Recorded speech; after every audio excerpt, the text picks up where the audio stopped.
Thank you very much. I'm really excited to be here and share with you the story of UZURI K&Y. I will cut it short since I already spent a few seconds. So at the university in 2012, I met my co-founder, and together we had really great conversations where we discussed some of the major challenges facing our communities right now. And we identified the environmental pollution crisis, where in Africa, hundreds of millions of used car tires are dumped in landfills, and sometimes they take up space from inhabited, vulnerable neighborhoods. It takes up to 8 years for one rubber tire to compose while polluting the water, air, and even becoming nurseries for mosquitoes that carry diseases. One more issue identified is really unemployment among the youth, which really particularly affected us as women, where up to 60% of the total unemployment rate is made of the youth, within Rwanda especially. And so we came up with really basic solutions with the 4R technology of recovering, reducing, and recycling wasted car tires to create eco-friendly footwear products for a global market of responsible, conscious consumers.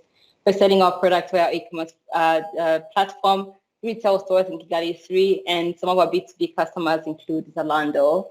The market landscape is really interesting. Some of the competitors that we have today are Sorrebos and Visha. They've done a great job. But what we're offering today, we're offering 3 times less expensive products that is in a market where these products are usually seen as luxury. And our customers are turning to us because we're creating a social impact in our community.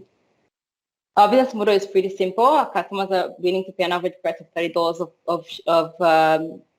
per pair of shoes, and it is costing us $18 to make. Last year, we hit our first milestone of making $1 million in sales, and also from our production facility, we're transferring practical skills to the youth, and 70% of them are women. Among 1,200 who have been trained, 70% of them are women, and 10 of them have created micro and small businesses. Our team is pretty great, young. I'm focused on the commercial side of the business, while my co-founder is always running production and operations. We're currently phasing, and we already have a commitment of up to $700,000. And in the next 5 years, we wish to tackle 5 markets, or we are strategizing around tackling 5 markets within Africa. With a revenue of $28 million, we're looking to become the most recognizable eco-friendly shoe brand within the region. Thank you very much. If you have any questions, I'm really happy to answer, and feedback is very much welcome. Thank you. That was perfect. 3 minutes. So thank you very much, Kevin. Now we proceed to the questions. We also have 3 minutes for that, so that you can ask questions to Kevin. So, Mihaela, if you have some. Kevin, okay, there's one. At scale, how many women or youth would you do you work with, or would you work with? We currently have a full team of 85 people, and the majority of the people, of course, are in our production, around 60 people, and 70% of our team are women. While in our management team is 100% women currently. Of course, we love to hire men as well, but currently we do have 100% women. Did you have first meeting with potential investors?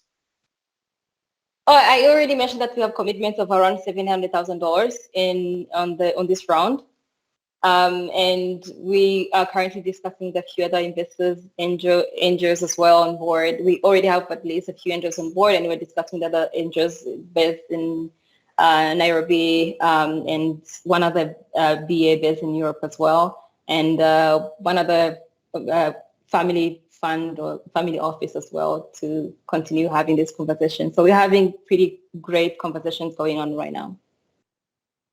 A few more jumping up. One more question. Any challenges selling to the other parts of the world? Some of the challenges that we face selling to international markets, for example, we have outstanding orders from Zalando. We're looking to get on bestseller.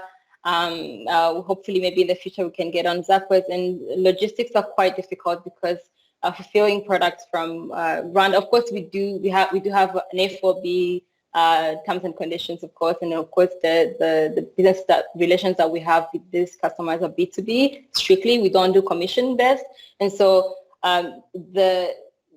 being able to fulfill our products from Rwanda can be very difficult because we are landlocked country, and transportation costs can also be hectic, and it can reduce the margins of both the us as the supplier and also for our customers, for our customer.